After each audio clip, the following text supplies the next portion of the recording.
What is a lot loan?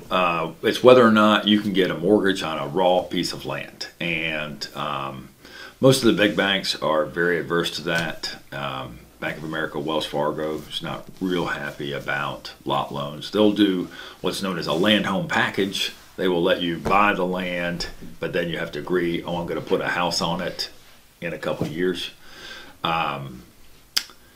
If it's an established subdivision, it's a smaller lot, things are popping pretty good or whatever, you might be able to get a lot loan on, like, Chapel Ridge Golf Course right here.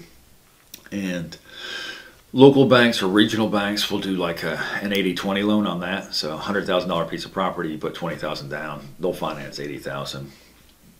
What I find the most difficult to tell people is that if you want to go out and buy 10, 20, or 30 acres, it's about impossible to get a loan on that. And people are like, oh no, I found something on the internet. And I'm like, no, you didn't.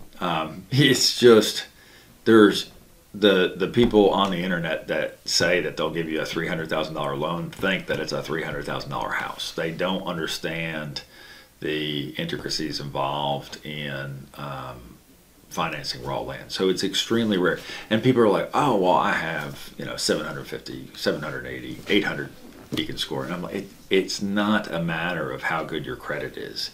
It is a matter of how risky the loan is. And if we think of all the debts that we have, you have a mortgage, you're going to pay that. You have a car payment, you're going to pay that.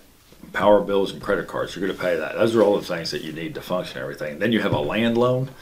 If you go to hypothermia mode and you got to figure out which of these bills am I not going to pay, that's one of the first things that someone's going to stop making payments on, because it's not a necessity, it's not necessary.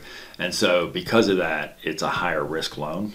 So if you are able to find someone that's willing to finance land, they're usually going to be about 2 points higher. So if we're an average of 4.5, 4.25 right now, you're looking at 6.25 to maybe even 7 or 8% interest, because it's considered a higher risk loan. They're not going to finance it for 30 years. They're going to do like a 2 or 3 year balloon. They're probably going to amortize it over like a 15-year period instead of a 30-year period. So they're very, very difficult to get a lot loan on just a raw piece of land. Banks do not like that product.